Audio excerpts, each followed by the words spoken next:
Olá, estamos iniciando mais um programa Campinas, os desafios da metrópole. A qualidade do ensino como condição básica para o desenvolvimento de cidadãos conscientes de seus futuros papéis na sociedade. Educação é o tema e a reflexão do programa de hoje, com a participação de 3 convidadas. Geisa do Socorro Cavalcante Vaz Mendes, diretora da Faculdade de Educação da PUC Campinas, a Eliana da Silva Souza, coordenadora da Avaliação Institucional da Secretaria Municipal de Educação de Campinas, e a Mara Regina Lemes de Sordi, professora da Faculdade de Educação da Unicamp. E minha primeira pergunta para vocês, vou começar com você então, Mara. A relação ensino-aprendizagem brasileira, ela passou por processos históricos, culturais, políticos. Eu gostaria que você resgatasse um pouco, nesse início de programa, quais as principais etapas. Nós podemos considerar que as principais etapas da educação brasileira em relação ao ensino começa com o processo de colonização, com a chegada dos jesuítas ao Brasil. Em seguida, nós vamos ter reformas com a vinda da família real para o Brasil. Temos uma outra mudança com o Império e a República. E nos anos 30, principalmente, é que nós vamos ter um primeiro plano voltado para a educação, com a criação do Ministério da Saúde e da Educação. Então, é a partir dos anos 30, com as reformas que vão ocorrer no país, que vamos ter uma educação. Essa educação voltada ainda para, diríamos, mais voltada para os anos iniciais, ou a educação de primeiras letras, o ensino primário naquela época. E nos anos 60, com o desenvolvimento do país, há uma relação direta de se achar que, se há educação, o país vai conseguir se desenvolver. Então, a partir de então, o Brasil começa a pensar na educação para as classes populares, e aí pensando numa educação em que você tivesse o ensino fundamental, naquela época chamado ensino primário, para atingir uma maior população, mas com o objetivo mais de formar mão de obra qualificada para atender o desenvolvimento industrial que começava a se instalar naquele momento no país. E aí nos anos 70, com a educação tecnicista, fortemente influenciada pelos acordos que o Brasil fez com os Estados Unidos e com o MEC, também para uma preparação da formação profissional. É nos anos 70 que nós vamos ter a reforma do ensino, acaba o exame de admissão que existia nos anos 60, para que você entrasse na escola primária e era seletivo aquele exame, era uma forma de você definir quem conseguia continuar os estudos, em termos ainda de entrada. Então as crianças de 11 anos se submetiam a esse exame para que pudessem fazer o ginásio. Então aí a avaliação nesse caso, pensando no exame, era uma forma de um filtro para retenção de demanda, tendo em vista que não existia escola para atender a população escolarizável do nosso país. E quando eu estou falando desse desenvolvimento da educação nos anos 70 e a escola tecnicista nos 60 e 70, eu me refiro aos grandes centros urbanos. Se nós nos direcionarmos para o interior do país, não houve essa expansão da escola pública. Nos anos 80, há um movimento dos profissionais da educação lutando para que haja escola para a população escolarizável. Nós vamos ter, então, com a Constituição de 88, um marco para definir que a educação é um direito e é uma obrigação do Estado. Então, observa que eu falei aí de 500 anos e é a partir dos anos 80 que a gente vai ter um ordenamento legal definindo a obrigatoriedade. Então, no final dos anos 90, nós vamos dizer que houve uma expansão quantitativa de escolas para que o aluno do ensino fundamental, que é obrigatório, pudesse ter sua matrícula assegurada. Os anos 2000, nós temos aí continua com essa expansão, e a partir de 2006, temos um novo marco, que é a obrigatoriedade para a criança entrar na escola aos 6 anos de idade. Então, é uma expansão do ensino fundamental de 9 anos, em que a criança chega à escola mais cedo para que possa se alfabetizar, começar o seu processo de alfabetização. Então, nós temos rapidamente esses marcos para traçar uma linha histórica de como é que a escola chegou no nosso país. Mas deve-se deixar claro que essa escola não foi uma escola que atendeu a todos os brasileiros. Ela também se dividiu em uma escola para a classe popular, a classe trabalhadora, e uma escola de elite, em que nos grandes centros, nas grandes cidades, ela era voltada para que as pessoas que tivessem maior poder aquisitivo dessem continuidade à sua formação e pudessem acessar a universidade. Essa, na verdade, você acha que foi a herança negativa? Essa é uma de todo esse processo? Essa é uma herança negativa, tendo em vista o processo de colonização, não só de colonização, mas o modelo de uma sociedade capitalista que nós temos implantado no nosso país.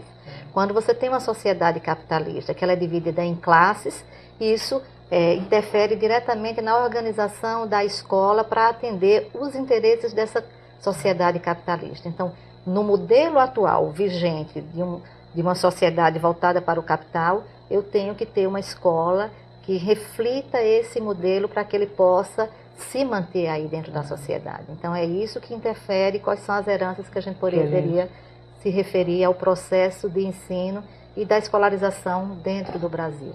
Tá certo. Vou fazer uma pergunta para vocês duas, depois eu volto novamente com a Geisa. Embora a maioria da população pense o contrário, o Brasil é destacado como estando numa situação confortável em relação à educação. Qual que é a avaliação de vocês em relação a isso? O que vocês pensam? Acho que a Geisa fez um comentário interessante, que vai mostrando as transformações que foram ocorrendo e as conquistas que foram sendo feitas, também em termos de política, no sentido de permitir a inclusão de maior número de crianças, de estudantes, dos trabalhadores à escola. Então isso é uma conquista e eu acho que isso tem uma repercussão bastante grande. Agora, quando se pensa se essa escola pública, vamos falar de escola pública, cumpre o seu papel e em que espaço, como ela está na comparação com outros países, com outras realidades, eu diria que nós temos ainda uma dívida bastante acentuada, porque quando você diz está bem ou está mal, se está bem, está mal em relação a alguma coisa. E aí há um conjunto de fatores sociais, contextuais, que vão perceber. Quer dizer, nós temos uma realidade do nosso país de contrastes imensos, com diferenças bastante acentuadas. Então, se você tomar por base indicadores, algumas vezes em áreas mais desenvolvidas, você poderá dizer, as escolas aqui respondem melhor. Se você tomar por base áreas de vulnerabilidade social importante, você perceberá que há déficits significativos. Há crianças que são brasileiros iguais a quaisquer outros e, portanto, aí ela está muito devedora, né, do ponto de vista da qualidade. E aí acho que é uma questão também que me ocorre, quer dizer, algumas vezes a escola pode estar bem e tem sido hoje tomado como estar bem em relação a alguns indicadores, os testes, os exames nacionais ou internacionais, mas que nem sempre permitem entender ou traduzir qual é a concepção de boa escola pública que nós temos. O que é essa educação? O que uma criança, o que um jovem deveria ter como oportunidade nesse espaço que é formativo, onde ele se desenvolve como pessoa, etc. E isso não é medido pelos testes. Então, se você considerar por base um indicador isolado, algumas medidas, você dirá, poxa, os testes poderíamos estar bem. No entanto, se você for no âmago do que a escola hoje oferece e o que ela está desenvolvendo nesses jovens quando eles estão ali dentro dela e participando desse projeto, isso é que na verdade vai espelhar o quanto a nossa escola ainda não dá conta. Quer dizer, o que é uma boa escola? Essa é uma questão que eu acho que a gente tem que amadurecer para poder localizar um pouquinho onde nós estamos, à frente ou atrás. Acho que a Samara coloca é interessante. E o que a Geisa, esse histórico que ela faz, vai apontando que a gente teve grandes avanços. Sim, se a gente for ver na história, a gente teve grandes avanços. Principalmente em relação à universalização, ao acesso dos brasileiros à escola, né? Hoje, se a gente for comparar, a gente está acima de 95% no ensino fundamental acesso, né? Estamos garantindo o acesso a mais, quase 99%. Estamos atingindo, dando acesso aos brasileiros. Em relação, ainda tem grandes desafios, muitos desafios, então comparado aos outros países, mas os desafios nossos são imensos em relação à qualidade dessa aprendizagem, a qualidade, o que a gente ensina, o que esses jovens, essas crianças estão aprendendo. Então ainda é um grande desafio garantir o direito, ter o direito assegurado da aprendizagem a todos os alunos, a todos, independente do local do país onde ele está, onde ele mora, né? Isso ainda é um grande desafio. Nós temos contrastes nesse país, grandes centros são diferentes de cidades do interior, norte diferente de sul, né? Então, garantir esse direito assegurado a todos os brasileiros é um grande desafio ainda, né? De qualidade, uma aprendizagem de qualidade.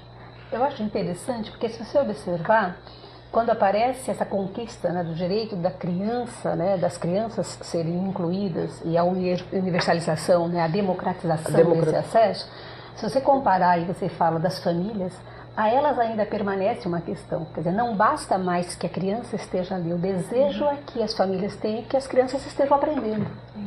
Não é? Chegamos a ver experiências, inclusive, nas quais o fato das crianças não serem mais reprovadas, se não estivesse acompanhado da aprendizagem, gerava uma insegurança bastante grande nas famílias. Sim. Porque elas queriam isso, queriam uma escola que ensinasse, né? Então observe que esses desafios que aparecem vão nessa direção, que as políticas hoje começam a mostrar que elas dão conta de garantir a inclusão, a universalização, como uma meta. Que ela acesse e permaneça nessa escola, sim, não vai embora. Mas... Não... Porque sem essa, você não tem nem a condição de dizer que a educação é um direito, né? E esse é um direito constitucionalmente garantido. Agora, o desafio é que, tendo resolvido o fenômeno do acesso e a quantidade... A permanência dessa permanência seja qualificada. E aí aparecem novos desafios. Desafios que nos convocam também a soluções criativas, né? Sob pena de você ter uma criança guardada num espaço sem que necessariamente seja garantida a ela aprendizagem de cunho mais amplo, de cunho que lhe permita ser um cidadão como você começa, né? Com certeza. Que são a esperança, pleno, o futuro, né? Que está sendo desenhado.